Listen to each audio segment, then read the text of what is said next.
Hello, this is Dr. Tiffany Lamont from Lamont Wellness. In today's video, I'm going to take some time to go through all of the changes I have made to my backpacking gear in the last 6 months. So just as a little background, I had backpacked a few times when over the years. I had never done anything really long. And about 6 months ago, I went on my first solo backpack and I learned so much.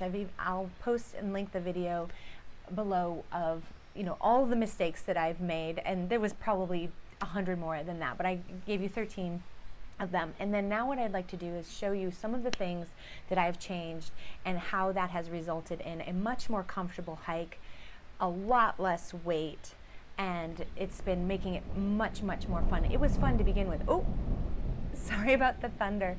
It's actually, I'm outside, it's gorgeous out. I hope you don't mind a little bit of background noise of the rain. So the first thing that I'm going to go through is, number one is I've changed my backpack. Now, I had a Deuter backpack before, and that backpack is super comfortable. There's nothing wrong with it, but it is heavy. It's almost 5 pounds, just the backpack. So I've spent so much time trying to figure out, one, what would I reasonably spend for a budget, as well as how can I get the weight of this backpack down significantly and still be comfortable.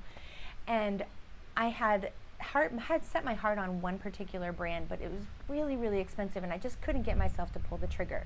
But what I have settled on, and I am very happy with at this point, is the Dan Durston backpack. I believe this is a 38-liter backpack because I have the small medium. This thing has great, and I'll probably do a whole video reviewing just the backpack, but this is about 2 pounds. It does have a frame. It's super comfortable. I've been really happy with this change. So this change alone took about almost 3 pounds off of the weight of my packing gear. And then I also got his tent. So there was a peer of mine, so this is the he partnered with this company called Drop, Dan Durston X-Mid One Person. I probably will do another review on this as well. I am super happy with this decision. So this tent is a one-person tent, but it has 2 huge vestibules. You can actually get out either side of the tent. It uses your trekking poles. It is tiny. It only weighs 2 pounds. That's including the stakes and everything. And again, even my other tent, though it was a trekking pole tent, was significantly heavier. I have used this in the rain. It is waterproof. I'm really happy with this. I also got a ground cloth. It's I don't know if I love it or not, but it's made by Six Moons Design, and it goes under this. It's extremely light. It's very tiny. It kind of looks like saran wrap, honestly, and that has been okay. The jury's still out whether or not I like that enough. So the next thing is very stereotypical hiker. I have switched from a bladder to smart water bottles, but I have come up with a pretty specific system that I like. So I like a 0.75 liter that goes on a shoulder clip, and I'm going to show you that later, on my shoulder, of which I switch one day to the next. And then I have a 1.5 liter bottle that goes in the side pocket of the backpack. Between these and the bag that I use for my Sawyer Squeeze, which is also a liter, gives me a total carrying capacity of about 3.25 liters, which has worked out great for me. I generally speaking carry these, and then at night what I'll do is I'll filter all my water, fill these up, and then I will add the water to the filter bag and put the filter on it, and I will use that throughout the evening and the night so that I have the full carrying capacity in the morning. I don't have to filter water again. The next thing that I've decided was totally worth, I think this is 2 ounces, and I'll try and post like the weights and stuff and some links to all the thing I've got here, this is called the Thermarest Z Seat. So it's this little teeny tiny seat that you can sit on, and I really thought that this was going to be an overkill thing, so I didn't have anything, and I was even trying to use my pillow because my pillow says it's strong enough for you to sit on, but I came to a realization. If I put that pillow down on anything nasty, let's say I put it down on poison ivy, and then I put my face on it at night, we've got big problems. I will show you, that's something that I've added, but I do put a buff around my pillow now as a pillowcase, so that way if it's dirty, I can take it off and clean it, or if you drool at night or something like that. But this was actually a really good option. I thought about getting a chair, and you can get chairs that are close to a pound, but this was only 2 ounces, and this has worked really well. Okay, this is kind of a maybe mildly embarrassing one, but you got to talk about this stuff. So this is a pee rag. It's made by a company called Piss Off, which I think is funny. And there's another one that called Coola Cloth, and they basically have the same thing. It's a cloth that's impregnated with silver, so it reduces the microbial count. You can wash them, like do trail laundry and wash them and hang them on your bag to dry. But this has replaced the Tinkle Bell. And I've been really, really happy with this. And there's a little thing here so that you don't get stuff on your hand, but the whole idea of drip drying is not pleasant at all. So this is nice. And then I had gone to like a cloth, but the problem was it didn't fold over. So if it was laying in the dirt, I didn't want to put that on my private parts and stuff. So this one folds over and keeps it self-contained. My sandals. So I had just a cheap pair of water sandals before, and then I also tried Crocs, and Crocs were fine, but they're bulky, and I do like them. They're ugly as sin, but they're fine. These are made by Zero Shoes. This is their trail shoe. I've been super happy with this. It is thick enough to be comfortable, but it's a zero drop shoe, which is fine for me. But they can get wet, they dry really quickly, and they're teeny tiny when you put them together, so I can put them in the front of my pack, as well as they they're super light. I think they're like 4.3 ounces or something. Really, really light. Another thing that I've updated is I have now got some gaiters. So my new shoes, which I don't have because I've just ordered a new pair, are called a Topo Ultra Venture Pro. And then so Topo makes this gaiter that goes specifically for their shoes, and it hooks into the back and then onto the front. This has really helped with keeping dirt and debris out of my shoes because I don't wear pants, I wear leggings, things tend to fall in, and this has been a really nice change as well. The next thing that I've switched to is I switched to a Jet Boil Micro Mow. Now I've had a Flash, and now a lot of people will still agree that this is way too heavy, but I really, really like it. And so I'm gonna explain why I like it. So the Flash, you could only boil water in it. It was a bit bigger. This is still a little bit overkill for a single person, but I could use this for two. There's things I do like about it though. One, I like that it has an igniter on it. It's super stable. It boils really, really fast. You can fit everything inside, including the canister and all of that. I like that it has this measuring cup because a lot of the meals that I make, I have a certain amount of water that I need to put in them for them to come out the right consistency. I like that it has the sleeve with the handle so I can hold it without burning my hand. A couple things that I don't love about it. The new cover is very thin and it doesn't stay on as well as it did on the Flash. I wish they had left a little bit more thickness. And the other thing that I really miss on the Flash is that this part right here had a sensor that told you when it was about to boil. So I've actually boiled over a couple times because you're trying to peer through this little teeny tiny hole to see that it's boiling.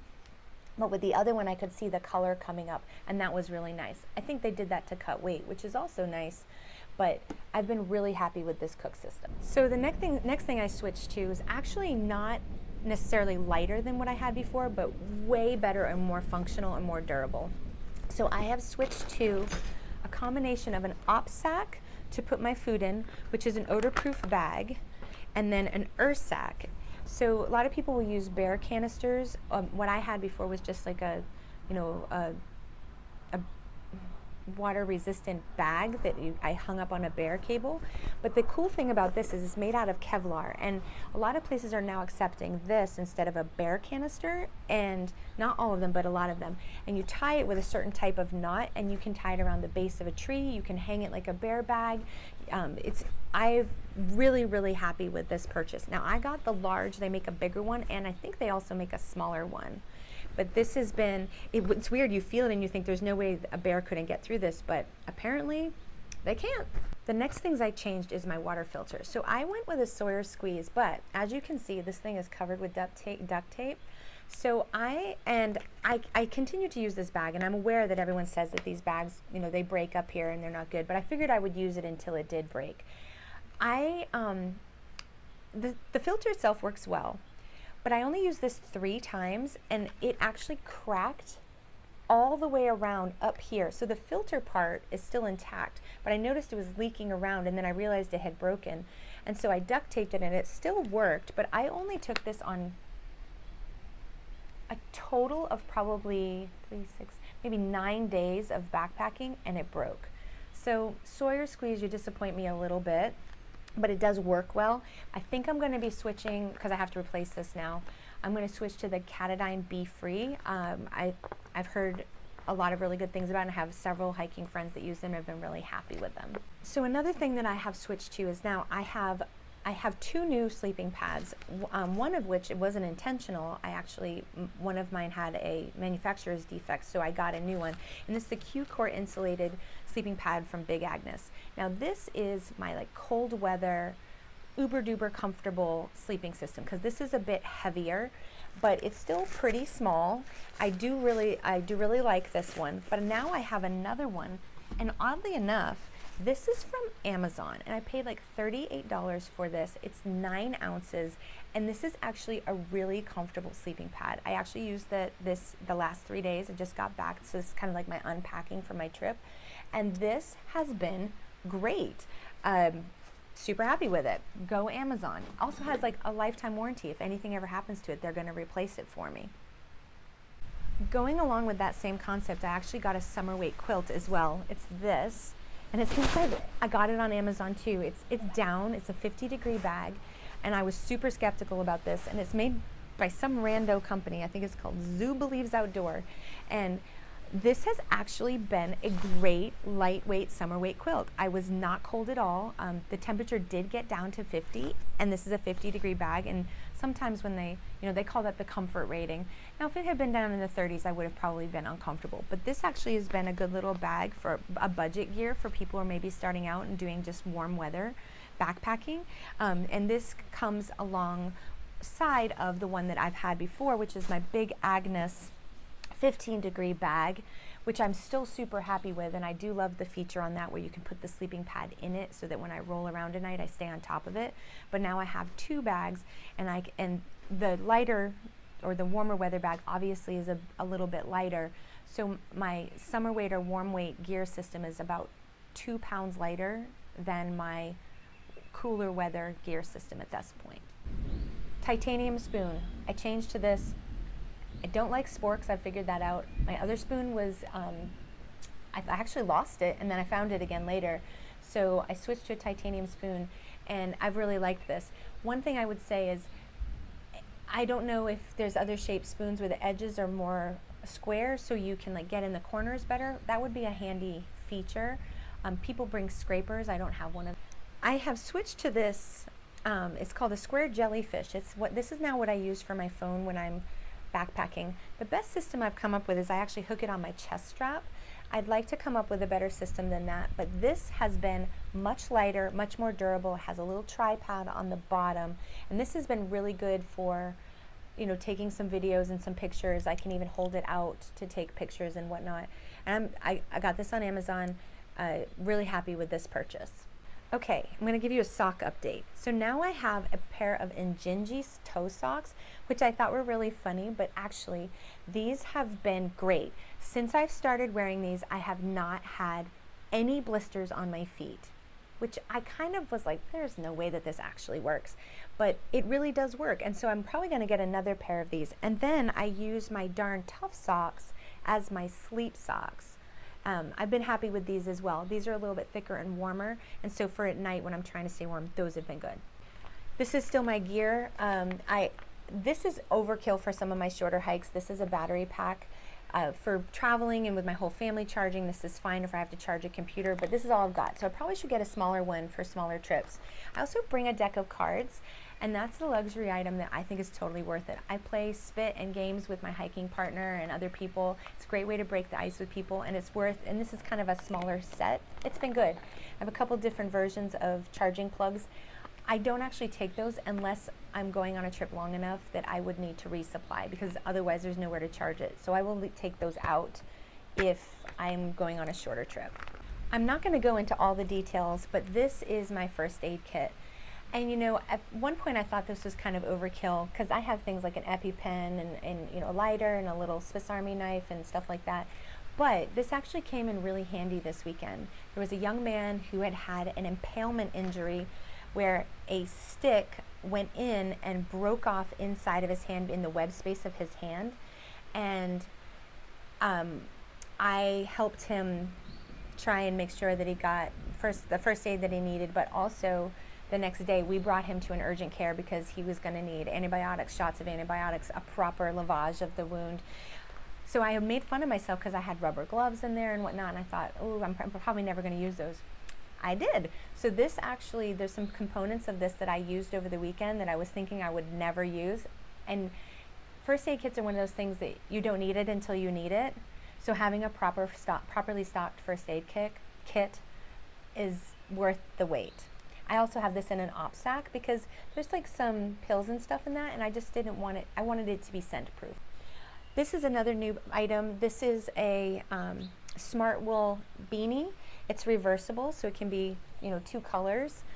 I've been really happy with this one. I actually got a Trail Magic hat, and I really, really liked it. And it was an extra because I had this one, but I gave it to a thru hiker that needed it more than I did. So I'm still really happy with this hat.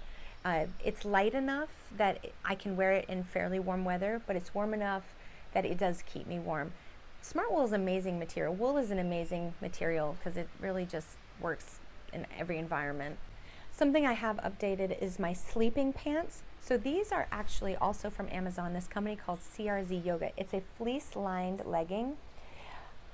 I will tell you a couple things about that company. They have a lot of good products. I've actually switched to a lot of things for them, including my hiking leggings, these leggings, this tank top I'm wearing. But a negative of them is their sizing is super inconsistent. I have ranged all the way from a small to a large, depending on what the item is. So I bought these, and they're kind of, well, they're really too big, but because they're my sleep pants, it doesn't matter that much if they're too big, but I wouldn't want to walk around and hike in these because they'd be falling down all the time. Continuing along with the updated CRZ stuff, these are my new hiking leggings. They are the Naked Feel ones. They're black. I've been really happy with them. I do think I need to get a pair of hiking pants that I like for where I'm going to do the 100-mile wilderness in Maine, and the black flies are really, really bad, and they can bite through leggings. So I'm in the market for getting a pair of hiking pants. But generally speaking, I don't like hiking pants because I feel like they rub me a lot, and that's why I've preferred a legging, and I've been happy with this one. Another item from CRZ Yoga is this. It's a wool blend mock neck turtleneck. This is my sleep shirt now. This is so thin and so light, but really, really warm. I've been very happy with this as well. And it has just enough wool in it to make it, you know, a warm product and a kind of a durable product. Some of the synthetic materials, they don't breathe as well. This breathes really nice, and it is very, very light. Another update is I've got some new gloves here.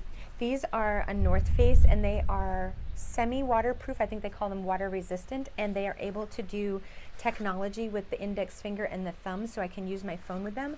I didn't actually intend to buy these, but what happened is somehow my other gloves got lost. I actually don't know what happened to them. So these are my new gloves, and they've been good. Still using the same Columbia raincoat. It is way too big. It doesn't have pit zips. I'm not super happy with this. I haven't found anything better. I would love if like a puffy coat was waterproof enough, but that's probably never going to happen. So I am eventually probably going to change this, but for now, it's still what I'm using.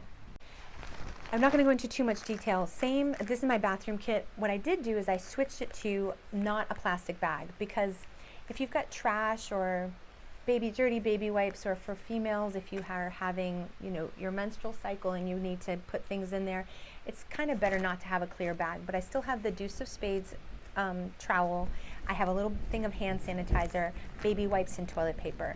And baby wipes really are awesome. I use baby wipes every night to kind of take like a little bath. So I wash my face, pits, privates kind of thing, and I think it's worth having them. You know, I would love to have a low waste or zero waste option, but I think that keeping clean and feeling fresh is worth a couple of baby wipes a day. I continue to use my Outdoor Vitals pillow. I'm super happy with this. It's their, ooh, if you guys can probably hear all that, it's probably really annoying in the background, but that's okay. And my Outdoor Vitals pillow, it's a stretch pillow. It's very durable. I've been really happy with that, and I continue to use that. My trekking poles have definitely still made the cut. I got these on Amazon. They're made by a company called The Fit Life. They're carbon fiber. These have been really, really great. I like the cork handles. They've been super durable. They are not a vibration reducing trekking pole, but that doesn't bother me. I think that for some people that really bothers them. I have been happy with these, and I don't plan to replace these until they need to be replaced. Something that I've been looking to update and I just cannot decide is my Puffy Jacket. Now, I have had this for years. This has traveled all over the world with me. This is just some inexpensive jacket from China that was my son's, and I love it, but it's not a very high count, and so it's not super duper warm, and it's definitely not waterproof at all. So I'm really looking to change, and I think I like one with a hood, but I'm not sure because I do wear a hat. So I'm trying to decide, do I want a hood or not want a hood? I would like for it to have some waterproofing over the down, and I'd like for it to have a bit higher fill count. So, oh, excuse me. So I am in the market for a new puffy coat. Another update is I actually have two buffs, and I alternate them, and I use this as a pillowcase on my blow-up pillow. That has been a really good decision. When you're putting your face on something, the pillow can get kind of dirty. You know, I was trying to sit on it for some stuff, and I don't do that anymore, but the pillowcase, I can actually take it off, wash it, and clean it, and that keeps the pillow clean. This has been really good. This is what I use on my shoulder as like a handkerchief. So my nose runs a lot, especially when it's cold or I'm start really exerting myself, and I took a small camp towel, cut it in half, like sewed the edge, and this is what I hang on my shoulder and can wash it, camp wash it and everything. This has been really good. And then the last thing that I have kept is this little scrubber. So I can use this if I need to scrub my body. I can use it to scrub a pot. It is so light, it is absolutely worth bringing. I think this is one of my more ingenious things. This is the bag that I keep my clothes in. It's sort of semi-waterproof, and I really don't have a lot. When it's all rolled down, my whole clothing bag is about that big. So I love my little trucker hat, but the problem is it doesn't protect me from the sun all the way around, and so I have been using this bucket hat lately. To be honest, it's not very cute. I don't love it. It does the job, which is great, and it does roll up, and I can put it in the side pocket, and it's really, really tiny, and that's great, but it's kind of ugly. Funny thing about hikers, they're always wearing the same clothes. So in all my videos when I hike, you're gonna be seeing me in the same shirt. This is an SPF or UPF 50 shirt from Athleta. I actually have 3 of these, and for some reason I always gravitate to the blue one. I also have it in navy blue, and I have it in like a dark green. I think it's because this one has a full back and the other one has this tulip back, which kind of falls open. I don't like that. So this has been great. The UPF clothing, I might consider getting like a UPF button down, like what do you call that, fishing shirt. That might be a good option, so I have more than one, because eventually that shirt's gonna wear out because I wear it a lot. So one thing I forgot to go through was I have one other piece of gear in my backpack that is my toiletry kit. So I have a toothbrush in here that the end is cut off, one to make it a little bit lighter, but 2 so that it would fit in this bag. I have a little teeny tiny container of lotion, which is a CeraVe lotion in case I get really dry and dehydrated. I have a little baggie of toothy tabs, and I adjust how many of those, they're toothpaste tablets. I adjust how many of those I have based on how long my trip is. A little brush with a mirror, some Aquaphor, and a couple of hair ties. A teeny tiny bar of biodegradable soap that I cut up and put in a little bag. And then in here somewhere is also a little bit of floss. So that's my entire toiletry bag. It's also in an op sack so that it will hopefully make it so that the scent doesn't leak out.